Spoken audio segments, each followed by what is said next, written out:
Okay, I guess it's abundantly clear to everybody that depending on where you live on the planet, you will face different threats due to climate change or especially climate collapse when huge systems reach the tipping point and suddenly things start to be completely different. Like 10,000 years ago, the Gulf Stream, the whole ocean current system, it's called a thermohaline because it's driven by temperature and saltiness differences, collapsed in a pretty short time. And this can happen again this century because if you live in northwestern Europe, around the North Sea, British Isles, Western Scandinavia, you depend to a large extent on the warm water. It's like a heating system from the Caribbean that the Gulf Stream pumps to Europe, while the Labrador Stream on the west coast, on the west side of the Atlantic, comes down from Greenland to Labrador, takes cold water there.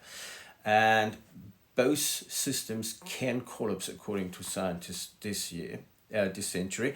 There was a study out last year where they had the range and the most likely scenarios and Labrador Stream 2 degrees more. That's not far off, but even the Gulf Stream can collapse at around those temperatures. Most predict it will be higher, but it can collapse because then the cold water that now is produced in the Arctic and it's heavy and it's sinking down, and it's also saltier, and salt water is more dense, heavy, and that sinks down. It's like you pull the plug from a bar tube, and where you pull the plug, all the water runs in that direction, and exactly that's the reason why we have the Gulf Stream. It sinks down there, and then it comes back up in the Indian and Pacific Ocean. So it's a very complex long-term system and would lead to dramatic changes, but especially locally in these areas.